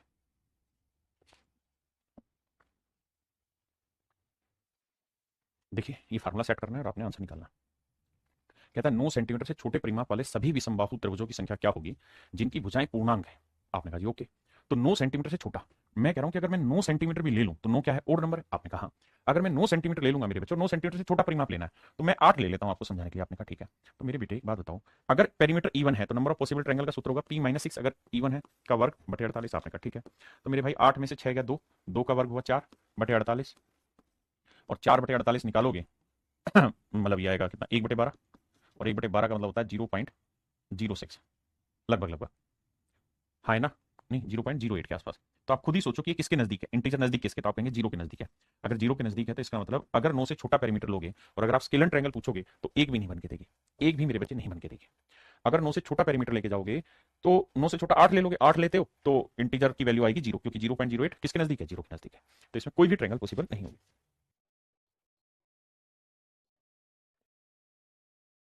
देखिए मेरे बच्चे, सवाल में ही करा है the number of isosceles and equilateral triangle with integral sides that can be made which have a perimeter 45 centimetre. कहते हैं समद्विबाहु समबाहु त्रिभुज है जिसका परिमाप 45 सेंटीमीटर है, पेरीमीटर है 45 सेंटीमीटर। देखिए आप दो चीजें मैंने आपको सिखाई हैं। सबसे पहले आपको सिखाया मैंने नंबर ऑफ पॉसिबल ट्रायंगल, कि भाई त्रिभुजें कितनी संभावित है, और दूसरा मैंने सिखाया number of possible scale and triangle. दो चीजें सिखा के दोनों को ध्यान से समझना। स्केल एंड ट्रायंगल, मैं अपनी बात को फिर से समझाता हूं। मैं आपको ये कह रहा हूं मेरे बच्चे कि मैंने दो चीजें आपको सिखाई हैं। सबसे पहला नंबर ऑफ पॉसिबल ट्रायंगल, दूसरा number of possible scale and triangle. पहला मैंने सिखाया संभावित त्रिभुजों की संख्या, दूसरा मैंने सिखाया संभावित विषमबाहु त्रिभुजों की संख्या। तो मेरे प्यारे बच्चों, अगर पेरीमीटर 45 सेंटीमीटर है तो सबसे पहले मुझे बताओ कि पॉसिबल नंबर ऑफ ट्रायंगल कितनी होगी? तो मेरे बच्चे आप कहेंगे कि sir number of possible triangle अगर ओड है तो फार्मूला होता है पी प्लस थ्री का होल स्क्वायर बटे 48। मैंने कहा ओके रिपोर्ट है। तो सर इस हिसाब से कैलकुलेशन अगर करें तो 45 में 3 जोड़ा 48, 48 का वर्ग करोगे 48 गुना 48 बटे 48, सर कैलकुलेशन की सेटिंग बैठाओगे तो आया 48। बिल्कुल ठीक है। यानी मेरे प्यारे बच्चों नंबर ऑफ पॉसिबल ट्रायंगल यानी संभावित त्रिभुजों की संख्या जो है वो 48। अब हम आते हैं मेरे बच्चे number of possible scale and triangle, number of possible scale and triangles, मतलब विषमबाहु त्रिभुजों की संख्या क्या होगी? विषमबाहु त्रिभुजों की संख्या क्या होगी? तो विषमबाहु त्रिभुजों की संख्या का सूत्र यहां लिखा है कि अगर ओड है तो भैया पी माइनस थ्री स्क्र बटे 48 होगा, और इवन है तो पी माइनस सिक्स स्क्र बटे 48। तो अगर मेरे पास ओड है तो पी माइनस थ्री स्क्र बटे 48 लिखना होगा। तो आप कहेंगे पी माइनस थ्री का स्क्र बटे 48। बिल्कुल ठीक है। अब मेरे बच्चे पी की वैल्यू क्या था? 45। तो 45 में 3 गया 42, अब 42 का वर्ग करोगे तो 42 गुना 42 बटे 48। देखो जी 6 7 42, 6 8 48। बहुत सुंदर जी। अब बाबू 2 से काटोगे 4, 2 21 42, 7 एकम 7, 7 दूनी 14, 147 को 4 से भाग देंगे तो देखो यार 4 3 12, बचा कितना? तो 4 3 12, बचा कितना मेरे भाई? 2 4 7 28, यानी 37 के नजदीक आएगा। तो मेरे भाई 37 ट्रायंगल ऐसी बनेंगे यहाँ पे, 37 त्रिभुज ऐसी बनेंगी जो स्केल एंड ट्रायंगल होगी। ये बेसिक कैलकुलेशन है। अब मुझे एक बात का जवाब देना। मैं कह रहा हूं कि भैया टोटल ट्रेंगलें 48 बन रही हैं, आपने कहा ओके रिपोर्ट है। इसमें से 37 ट्रेंगलें ऐसी हैं जो स्केलन है, विषमबाहु हैं, ये भी ओके हैं। तो सर जो ये डिफरेंस निकल के आया कितना आया 11। तो ये 11 जो डिफरेंस निकल के आया ये किस चीज का आया भाई? तो जो 11 डिफरेंस निकल के आया मेरे प्यारे बच्चों ये आया है number of triangle that are not scalene. भाई टोटल ट्रेंगल में से आपने स्केलन हटा दी तो वो बची जो स्केलन नहीं है। और स्केलन कौन सी होती है? जिसके तीनों भुजाएं अलग अलग हैं। तो स्केलन नहीं होने वाली क्यों कौन सी होगी? जो या तो सारी भुजाएं बराबर होंगी वो भी स्केलन की कैटेगरी में नहीं आएगी, और जिसकी दो भुजाएं बराबर नहीं होंगी वो भी स्केलन। समद्विबाहु जिसकी दो भुजाएं बराबर है, दो भुजाएं बराबर है, स्केलन नहीं होगी। समबाहु जिसकी सारी भुजाएं बराबर है वो भी स्केलन नहीं होगी। तो मेरे बच्चे 48 में से 37 स्केलन है, तो बाकी जो 11 बची वो कौन सी है? जो स्केलन नहीं। तो यही मेरे प्यारे बच्चों मेरा राइट आंसर होगा। अब आते हैं मेरे बच्चे आगे। देखिए मैंने इस वाले कॉन्सेप्ट पे 5 ही सवाल आपको कराए हैं। एक बेसिक फंडा सिखाने की कोशिश कर रहा हूं। क्या पहले हम बात करते हैं नंबर ऑफ पॉसिबल ट्रायंगल, जो मैंने अभी समझाया आपको कि भाई संभावित त्रिभुजों की संख्या क्या है। तो सर अगर एन जो है या पी जो है पेरीमीटर अगर इवन है तो फंडा रहता है क्या सर? पी स्क्वायर बटे 48। और अगर सर पी ओड है, पेरीमीटर क्या है मेरे प्यारे बच्चों? ओड। अभी बताया पेरीमीटर अगर ओड है तो नंबर ऑफ पॉसिबल ट्रायंगल जो हो जाएगी वो हो जाएंगी पी प्लस 3 का होल स्क्वायर बटे 48। बहुत सुंदर मेरे जानदार शानदार। दूसरी बात, अगर मेरे बच्चे मैं आपसे पूछूं number of possible triangle, number of possible scalene triangle, संभावित विषमबाहु त्रिभुजों की संख्या, संभावित विषमबाहु त्रिभुजों की संख्या, संभावित विषमबाहु त्रिभुजों की संख्या। तो मेरे बच्चे अगर एन इवन है, एन नहीं माफ करिए पी इवन है तो number of possible scalene triangle हो जाएगी पी माइनस 6 का होल स्क्वायर बटे 48। और अगर मेरे प्यारे बच्चों पी ओड है तो फिर फंडा हो जाएगा पी माइनस 3 का होल स्क्वायर बटे 48। और अगर सवाल में आपसे ये पूछ ले कि भाई वो ट्रायंगल फाइंड आउट करो जो आइसोसेलिस है या इक्विलेटरल है, समद्विबाहु व समबाहु त्रिभुजों की संख्या ज्ञात करो, तो टोटल नंबर ऑफ ट्रायंगल में से नंबर ऑफ स्केलन ट्रायंगल घटा दोगे तो जो संख्या बचेगी वो मेरे प्यारे बच्चों आपकी बचती है किसकी? Number of equilateral and isosceles triangle. Clear है? देखिए ये थोड़ा सा हाईली इंटेलेक्चुअल पोर्शन चलता चला गया है एंड आई एम सॉरी अगर आप नहीं समझ पा रहे तो बेसिक चीजें ही पढ़ लेना, उतना बहुत है। अब बात करते हैं अगले कॉन्सेप्ट पे। मेरे प्यारे बच्चों if sum of two sides are given, अगर किसी त्रिभुज की किन्हीं भी दो भुजाओं का जोड़ दे रखा हो, if sum of two sides are given of a triangle, और मान लेते हैं कि दो भुजाओं का जोड़ x है, मान लेते हैं कि दो भुजाओं का जोड़ x है, और फिर आपसे पूछेगा कि भाई पूर्णांक भुजा वाले कितने त्रिभुज संभव है? कितने त्रिभुज संभव? पूर्णांक भुजा वाले कितने त्रिभुज संभव है? तो आंसर हो जाएगा मेरे भाई 5x/3। 5x/3 मेरा आंसर होगा। x का मतलब है कि जोड़ जो दे रखा होगा दो भुजाओं का वो गुना 5/3, ये होगा नंबर ऑफ पॉसिबल ट्रायंगल्स। लेकिन यहां जो आंसर आएगा ना वो आएगा ग्रेटेस्ट इंटीजर में। किसमें आएगा मेरे प्यारे बच्चों? ग्रेटेस्ट इंटीजर में। ग्रेटेस्ट इंटीजर का मतलब क्या होता है? देखिए अगर यहां 5 पॉइंट कुछ भी लिखा जाएगा तो उससे अगला इंटीजर लेना। जैसे 5.49 है तब भी 6 लेंगे, 5.51 है तब भी 6 लेंगे, 4.6 है तब भी 5 लेंगे, 4 से अगला, और 6.45 है तब भी अगला ही लेंगे 7। अगर मैं 5.1 भी लिखूंगा और ग्रेटेस्ट इंटीजर लिखूंगा तो ये 6 ही लिखना पड़ेगा। ग्रेटेस्ट इंटीजर का मतलब है कि जो आंसर आप दोगे वो उससे जस्ट अगले इंटीजर में दोगे। ठीक है? अब ये जो ट्रायंगलें होंगी if sum of two sides अगर दे रखा और फिर आपसे नंबर ऑफ ट्रायंगल पूछे, number of isosceles triangle, sorry number of isosceles triangle with integer side, तो उसका आंसर हो जाएगा 5x/3 - 3। क्लियर है? मेरी बात समझे? फिर से समझाता हूं, आओ फिर से समझाने की कोशिश करता हूं। मेरे बच्चों सबसे पहले तो आप ये समझो कि अगर किसी ट्रायंगल की 3 साइडें ए बी और सी है, आपने कहा ओके, इनमें किन्हीं दो भुजाओं का जोड़ आपको दे रखा हो, ए प्लस बी का जोड़ आपको दे रखा हो, लेट्स से जोड़ एक्स है, क्या दे रखा हो? एक्स दे रखा हो, और फिर आपसे पूछे कि नंबर ऑफ आइसोसेलिस ट्रायंगल, समद्विबाहु त्रिभुजों की संख्या ज्ञात करिए। तो नंबर ऑफ या समद्विबाहु त्रिभुजों की संख्या ज्ञात करें, समद्विबाहु त्रिभुजों की संख्या ज्ञात करें, की संख्या ज्ञात करें, समद्विबाहु त्रिभुजों की संख्या ज्ञात करें। तो इसका सीधा सटीक आंसर हो जाएगा मेरे भाई क्या? 5 इंटू एक्स। एक्स का मतलब सम बटे 3, और माइनस में मेरे प्यारे बच्चों 3, माइनस में 3। और ये जो होगा ये ग्रेटेस्ट इंटीजर फंक्शन होगा, यानी इसका जो भी आंसर आएगा इसे बड़े वाले इंटीजर की तरफ मूव करेगा। अगर 2.2 है तो भी इसका आंसर 3 पे जाएगा, 2.1 है तो भी आंसर 3 पे जाएगा, 2.9 है तब भी आंसर 3 पे ही जाएगा। क्लियर है?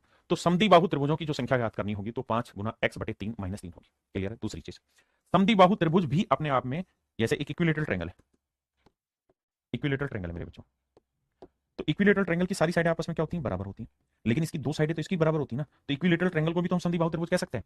तो समद्विबाहु त्रिभुज का मतलब है इसके अंदर वो सारी साइडें होगी, मतलब वो सारी ट्रायंगल होगी जिसकी दो साइडें बराबर है, तो दो साइडें बराबर हो हमने इसमें ले ली। अब अगली बात पे काम करते हैं। अगर आपसे वो केवल ये कहे कि भाई केवल आइसोसेलिस ट्रायंगल फाइंड आउट करके बताओ, केवल समद्विबाहु त्रिभुज ही फाइंड आउट करके बताओ, तो आपने क्या करना है?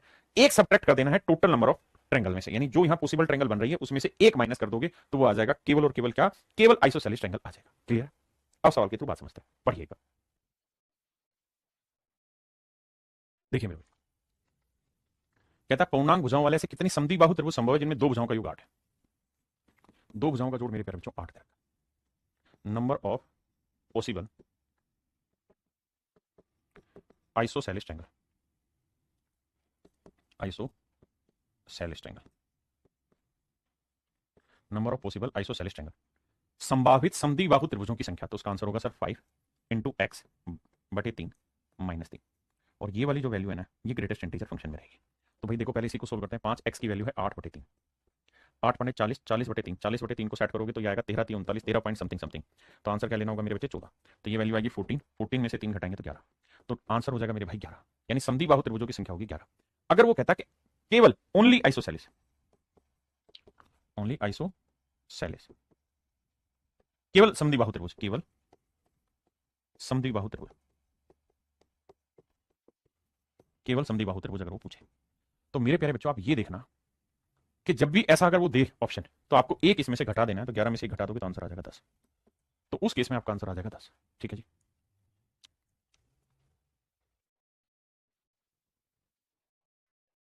देखिए यार, दो तरीके, अगर आइसोसेलेस ट्रायंगल पूछ रहा है, समद्विबाहु त्रिभुज पूछ रहा है, तो मेरे बच्चे आंसर हो जाएगा 5 इंटू पेरीमीटर, दो भुजाओं का जोड़ कितना रखा है? 10 बटे 3 माइनस 3। तो मेरे बच्चे 5 50, 50 बटे 3 करोगे तो 16 दूनी 32, 16 3 48, 16 सही 2 बटे 3 यानी 16 पॉइंट समथिंग आया, तो आंसर लेंगे 17। और 17 में से 3 गया मेरे बच्चे 14, तो आंसर होगा 14। लेकिन अगर यहां पूछा होता ओनली आइसोसेलेस, केवल समद्विबाहु त्रिभुज, तो एक घटा के मेरे बच्चे आंसर आता 13। अब देखिए यार, फार्मूला लगाएंगे 5 इंटू एक्स बटे 3 माइनस 3। यहां जोड़ 3 ही कट गया, 4 5 20, 20 में 3 गया 17, मेरा डायरेक्ट आंसर। बताइए, ये कर लोगे भाई? यहां से how many isosceles triangle, how many only isosceles triangle, या only how many only isosceles triangle with integer sides are possible such that the sum of two sides is 16। तो भैया पहले तो आइसोसेलेस ट्रायंगल निकाल लो। आइसोसेलेस ट्रायंगल का सूत्र हो जाएगा भाई 5 भुजाओं का जोड़ दे रखा है 16 बटे 3 माइनस 3। तो देखो 16 पंजे 80, 80 को 3 से भाग दोगे तो आप कहोगे 3 दूनी 6, 26 3 78, 26 पॉइंट समथिंग समथिंग, तो आंसर लिखोगे 27। 27 में 3 गया मेरे प्यारे बच्चों, आंसर आया 24। इसका मतलब number of possible isosceles triangle जो है, संभावित समद्विबाहु त्रिभुजों की संख्या 24। अगर वो ये कहे सवाल में कि भैया केवल आइसोसेलेस होता, तो 24 में से एक घटा देंगे तो आंसर आएगा 23। तो इसका आंसर आ जाएगा 23। इस सवाल में कितने केवल समद्विबाहु पूछा हुआ था, तो केवल समद्विबाहु में आंसर आएगा 23।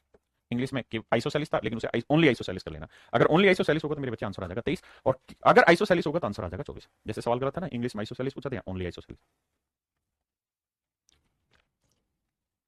इसमें मेरे बच्चे सीधा फार्मूला लगाएंगे, 5x की वैल्यू 18 लिखेंगे बटे 3 माइनस 3।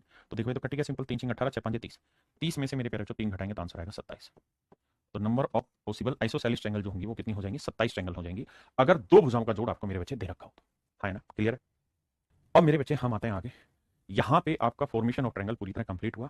अब मेरे बच्चों हम अगले हिस्से पे बढ़ रहे हैं, that is internal angle bisector theorem, अंतः कोण द्विभाजन प्रमेय में।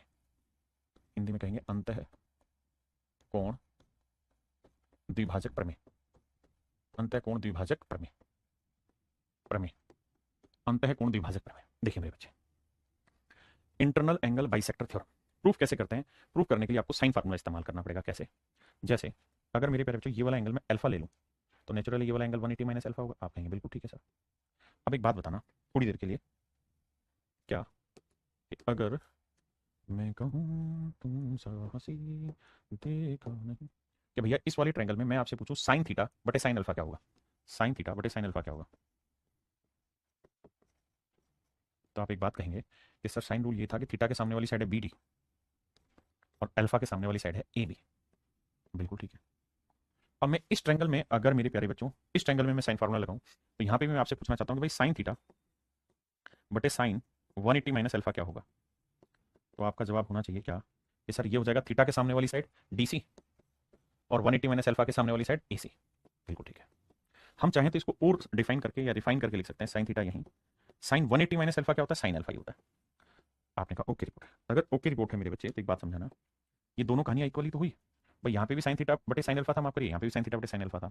इसका मतलब बी डी बटे ए बी बराबर होगा डीसी बटे ए सी, यानी बी डी बटे ए बी बराबर होगा डीसी बटे ए सी। आपने कहा जी ओके रिपोर्ट है, इसमें कोई दिक्कत नहीं, क्योंकि जब ये दोनों साइड बराबर, मतलब ये दोनों इससे बराबर, तो ये दोनों इससे बराबर होंगे। क्लियर है? अब आइए आगे। अब मेरे बच्चे हम एक काम कर सकते हैं क्या? अब मेरे प्यारे बच्चों मैं क्या करता हूँ, डीसी को बटे ले आता हूँ, ए बी को ऊपर ले जाता हूँ। तो बी डी यहीं रखा, डीसी नीचे ले आए, ए बी ऊपर ले गए, ए सी नीचे ले आए। अब मेरे बच्चों एक बात ध्यान से सुनना और समझना, मैं क्या कह रहा हूँ। मैं आपको ये कह रहा हूं कि बीडी बटे डीसी का जो रेशियो होगा वही रेशियो एबी का एसी से होगा। क्या कहना चाह रहा हूं मैं आपको ये कहना चाह रहा हूं कि अगर किसी ट्रायंगल में एक एंगल का एंगल बाइसेक्टर खींच देते हैं तो जो रेशियो एबी का एसी से होगा, जो रेशियो एबी का एसी से होगा ना, वही रेशियो बीडी का डीसी से होगा। अगर एबी का एसी से रेशियो 2:3 है तो भैया बीडी का डीसी से रेशियो भी 2:3 होगा। यही मेरे प्यारे बच्चों आपका कहलाता है इंटरनल एंगल बाइसेक्टर थ्योरम। यही मेरे प्यारे बच्चों आपको कहलाता है इंटरनल एंगल बाइसेक्टर थ्योरम। हाँ जी, यही कहानी है जो मैंने आपको समझाई कि भैया अगर ये एंगल बाइसेक्टर है तो जो रेशियो इस साइड के साथ होगा वही रेशियो इस साइड के साथ होगा। इन रेशियो को आप ध्यान से सोच समझ के व्यवहार करना। अब इस पे थोड़े से सवाल लेते हैं। आइए देखिए मेरे दोस्त, सवाल में कह रहा है एबीसी में कोण ए का अंत समद्विभाजक।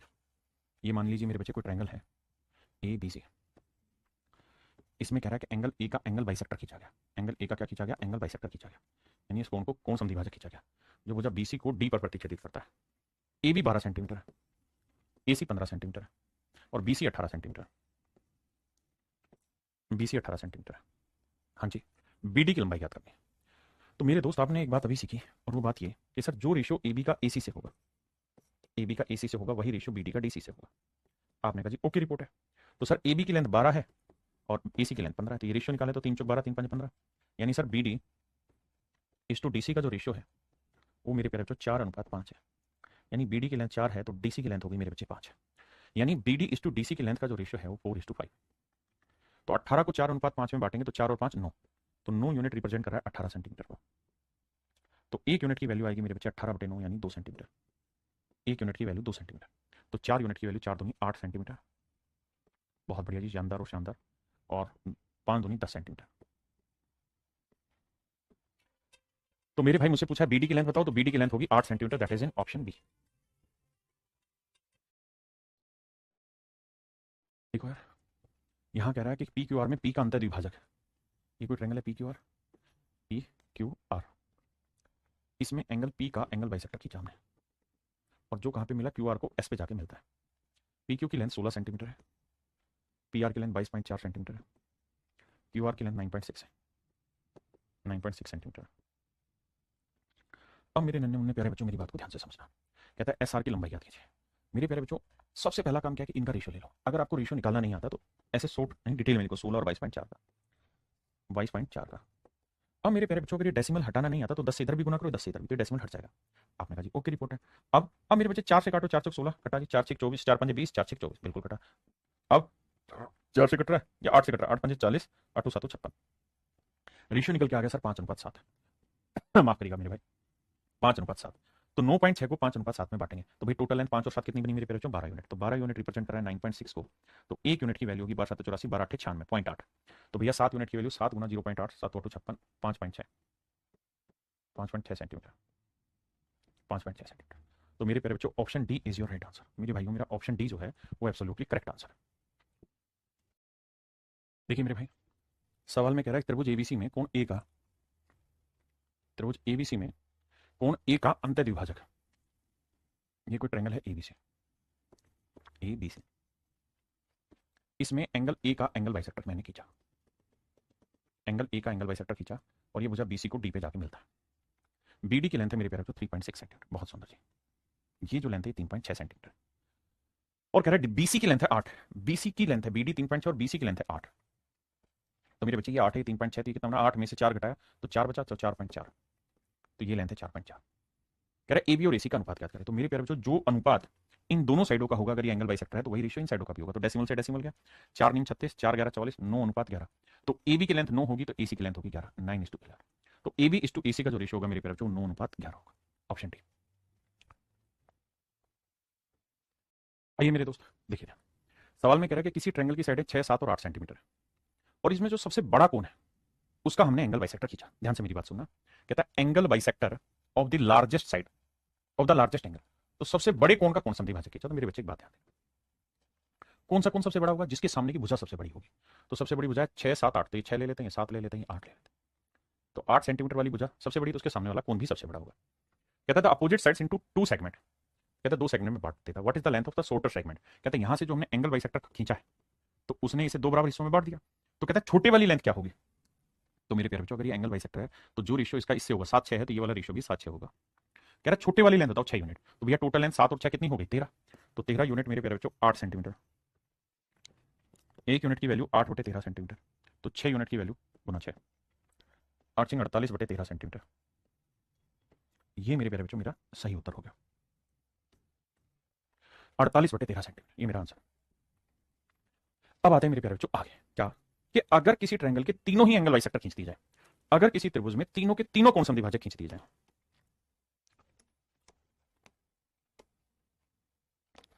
अगर किसी त्रिभुज में तीनों कोण समद्विभाजक खींच दिए जाए मेरे बच्चे, यानी ये वाला एंगल बाइसेक्टर भी खींच दे, ये वाला एंगल बाइसेक्टर भी खींच दे, और इधर वाले एंगल का भी एंगल बाइसेक्टर खींच दे, अगर तीनों एंगल बाइसेक्टर खींच दिए जाए और मेरे प्यारे बच्चों लेट्स से वो इस पॉइंट पे आके मिलते हैं और इस पॉइंट का नाम है आई, तो अगर आपसे सवाल में ये पूछा जाए कि भाई ए आई इज टू आई डी का रेशियो बताइए, ए आई इज टू आई डी का रेशियो बताइए, तो ये रेशियो हो जाएगा मेरे बच्चे उसी तरीके जैसे वो क्या उसी का प्रूफ है, लेकिन आपको प्रूफ पे हर एक पे नहीं जाना, एक दो पकड़ना, उसके बाद आपको तो रिजल्ट ही कम आएंगे।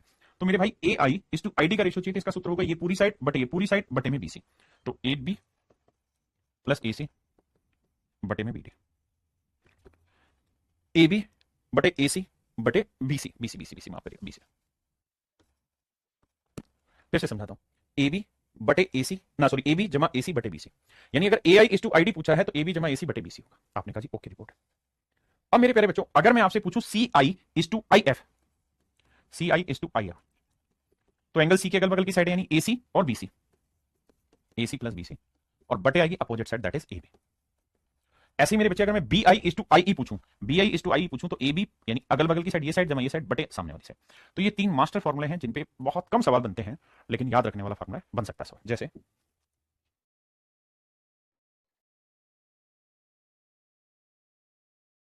पहले ये वाला करो फिर वो वाला समझाता हूं, पहले ये वाला सेकंड वाला क्वेश्चन करो।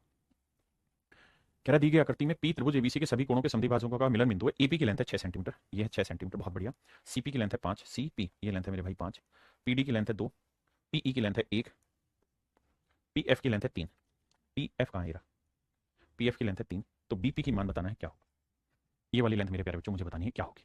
एक बार देखना, एपी 6 दे रखा था, पीडी मेरे को 2 दिया हुआ था, सीपी मेरे को 5 दे रखा था, और भैया पीई मेरे को 1 दिया हुआ था, और पीएफ मेरे को 3 दे रखा था, तो मुझे बताना था बीपी का मान क्या होगा। आइए मेरे दोस्त,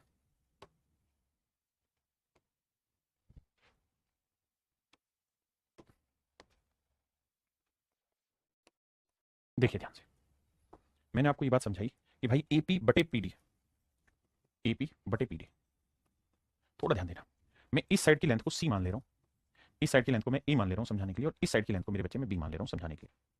आपने कहा जी ओके। तो मेरे प्यारे बच्चों अगर मैं आपसे पूछ रहा हूं एपी अपॉन पीडी, तो आप कहेंगे सर ये साइड जमा ये साइड बटे, यानी बी जमा सी बटे ए, और मेरे प्यारे बच्चों एपी बटे पीडी का रेशियो क्या है 6/2, तो ये रेशियो है 6/2। आपने कहा जी ठीक है।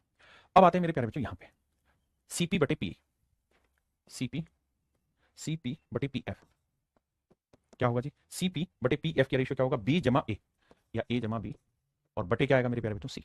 अब ध्यान देना सीपी की लेंथ कितनी रखी 5 और पी एफ की लेंथ कितनी रखी 3, तो यह है 5/3, 5/3, बहुत बढ़िया।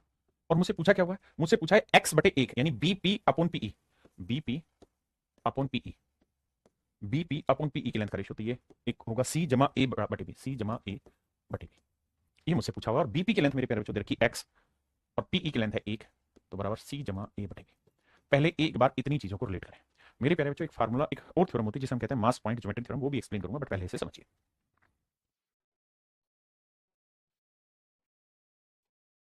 अब मेरे बच्चों आ जाते हैं, देखो यार दोस्त, कहानी ये है कि थोड़ा सा रेशियो का काम लगेगा, और रेशियो उम्मीद आपने पढ़ा होगा, अगर ध्यान दोगे तो पहले वाले में मुझे कह रहा है कि B plus C is to A का जो रेशियो है वो 6:2 है, जिन्होंने अर्थमेटिक थोड़ा पढ़ा होगा रेशियो को वो जानते होंगे।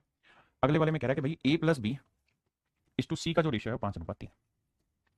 मेरे बेटा ध्यान देना, भाई यहाँ पे भी तो ए बी सी है 6 और 2 8 है, और यहाँ पे भी ए बी और सी है 5 और 3 8, आपने कहा सेट मामला, तो दोनों ही जगह पे मेरे प्यारे बच्चों ए बी सी और ए बी सी की वैल्यू, यहाँ पे भी ए प्लस बी प्लस सी है, यहाँ पे भी ए प्लस बी प्लस सी, बिल्कुल ठीक है। तो दोनों ही केसेस में मेरे प्यारे बच्चों ये इक्वल आ गया, अगर इक्वल नहीं आता तो इक्वल करना होता है, रेशियो में ये चीजें जिन्होंने पढ़ी होगी वो जानते हैं। अगर इक्वल आ गया है तो सी की वैल्यू आंख बंद करके 3 रख दो, ए की वैल्यू आंख बंद करके 2 रख दो। अब ये देखो कि ए प्लस बी की वैल्यू कितनी रखी है 5, इसमें से ए की वैल्यू कितनी है 2, तो ए की वैल्यू 2 है, तो बताओ बी की क्या लूं कि 5 है 3, तो सर ए की 2 है, बी की 3 है, और सी की 5, सी की 3 है। अब यहां रखते हैं x/1, सी का रेशियो में यूनिट रखोगे कितना 3, ए की यूनिट कितनी भाई 2, और बी की यूनिट कितनी है 3, तो मेरे बच्चे x की जो वैल्यू आई वो 5/3 है, और यही मेरे भाई आपका आंसर, 5/3 ही आपका आंसर होगा। ये रेशियो की कहानी है, एक एग्जांपल और लेके सिखाता हूं। अगर मान लीजिए मैं आपको ये कह दूं कि a plus B is to C, ये है 2:1, और अगले में मैं कह दूं B plus C is to A, ये रेशियो है 3:2। तो आप मुझे कुल मिला के बताइए A is to B is to C का रेशियो क्या होगा। ये रेशियो की कहानी और कुछ नहीं। तो हम देखते ये हैं कि यार यहाँ पे भी ए बी सी तीनों है, यहाँ पे भी ए बी सी तीनों, तो यहाँ टोटल बना 2 और 1 3, यहाँ 3 और 2 5 बना। दोनों को इक्वल करने के लिए क्या करना पड़ेगा, सब इक्वल करने के लिए इसे 5 से गुना करना पड़ेगा, इधर 3 से। जिन्होंने रेशियो पढ़ा वो जानते होंगे। तो 3 से इधर भी गुना करो, इधर भी 5 से इधर भी करो, 5 से इधर भी। अब नोटिस ये करना कि भाई सी की लेंथ कितनी आ गई 5, ए की लेंथ कितनी आ गई 6, और तीनों की टोटल कुल मिला के लेंथ कितनी है सर 15 ही यहाँ है, 15 ही यहाँ है।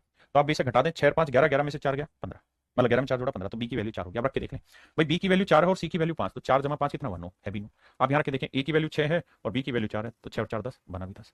तो ये रेशियो सेट करना है और कुछ नहीं करना है इसमें। अब आइए पहले सवाल पे, अब कहानी सेट करते हैं। देखिए दोस्त, सवाल में ये कह रहा है कि भाई एओ अपॉन ओई, एओ अपॉन ओई ये रेशियो है 5:4। ऐसे ही सीओ अपॉन ओडी का रेशियो है 3/2। बीओ अपॉन ओएफ का रेशियो निकालना है मेरे प्यारे बच्चों, क्या होगा, करिए कोशिश।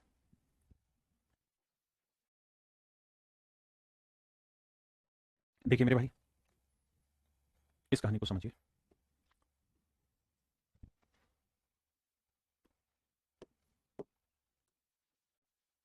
अब देखिए मेरे दोस्त, इस साइड को मैं सी ले लेता हूं, इस साइड को मैं ए ले लेता हूं, इस साइड को बी ले लेता हूं। अगर मैं ये रेशियो लिखूंगा 5/4, तो ये रेशियो क्या होगा, सी जमा ए बटे बी, सी जमा ए बटे बी। बिल्कुल ठीक है। अब मेरे बच्चे में ये वाला एंगल बाइसेक्टर लेता हूँ 3/2। तो 3/2 लिखूंगा तो ये वाली साइड ए है, ये वाली साइड बी, तो ए जमा बी बटे सी। आपने कहा मामला सेट है। मुझे चाहिए क्या, मुझे चाहिए बी ओ बटे ओ एफ का रेशियो, बी ओ बटे ओ एफ का रेशियो चाहिए। क्या होगा साहब, ये होगा बी ओ बटे ओ एफ का रेशियो, ये वाली साइड जमा ये वाली साइड, यानी बी जमा सी बटे ये वाली साइड।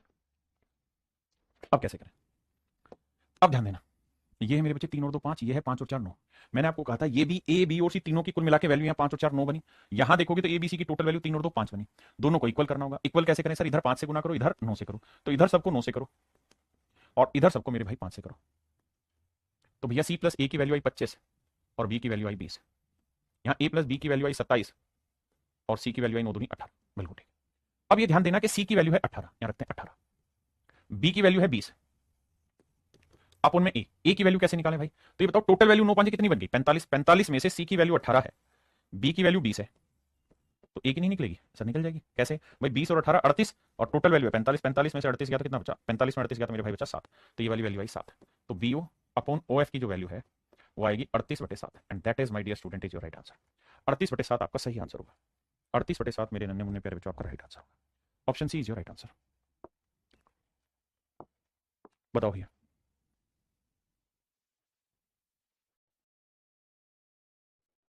देखिए मेरे बच्चे, एओ बटे ओई 7/4 है, एओ बटे ओई 7/4, बहुत बढ़िया। सीओ बटे ओडी 3/2 है, सीओ बटे ओडी 3/2। हमसे पूछ रहा है बीओ बटे ओएफ की वैल्यू बताइए क्या होगी।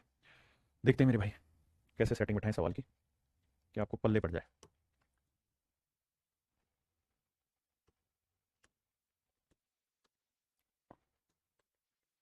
आओ मेरे बच्चे, देखो यार, एओ बटे ओ एफ ओई तो 7/4 किसके बराबर होगा, ये वाली साइड सी है, ये वाली साइड बी है और ये वाली साइड ए। तो ये 7/4 हो जाएगा बी जमा सी बटे ए, बी जमा सी बटे ए। बहुत सुंदर। ये 3/2 किसके बराबर हो जाएगा जी, तो 3/2 हो जाएगा 3/2 बी जमा ए, बी जमा ए बटे सी। मुझसे पूछा क्या, बीओ बटे ओ एफ, बीओ बटे ओ एफ, बीओ बटे ओ एफ ये हो जाएगा सी जमा ए बटे बी, सी जमा ए बटे बी। अब आइए मेरे नन्हे मुन्ने प्यारे बच्चों, कहानी को समझते हैं। भाई यहां देखें तो 7 और 4 11 बना, यहां देखें तो 3 और 2 5, बराबर करने के लिए इधर 5 से गुना और इधर 11 से। तो भैया 5 से करोगे तो 5 7 35, 5 चौक 20, 5 चौक 20, यानी बी प्लस सी की वैल्यू 35 आई तो ए की वैल्यू आई 20। यहां गुना करना पड़ेगा 11 से, इधर भी, तो बी प्लस सी की वैल्यू 35 तो सी की वैल्यू 22 आई। तो मेरे भाई सी की वैल्यू 22 है तो ए की वैल्यू 20 है, सी की वैल्यू 22 है मेरे प्यारे बच्चों, तो ए की वैल्यू है 20। बहुत बढ़िया। टोटल वैल्यू कितनी है जी 55, तो 55 में से आप ये देखो 20 और 22 घटा देंगे तो 42 घटा देंगे, तो 42 घटाएंगे बचेगा कितना 13/13। तो जो आंसर आएगा वो आएगा 42/13। ये मेरे प्यारे बच्चों मेरा सही आंसर होगा 42/13, and that is in option A. ये एक्सट्रीम लेवल के क्वेश्चन है, आते नहीं है, फिर भी मैंने आपको बताया कि किस तरह से सवाल पूछेगा तो आपको कैसे सेटिंग बैठानी होती है। आज के लिए मेरे प्यारे बच्चों इतना ही रखते हैं। थैंक यू आप सभी का, कल फिर मिलते हैं।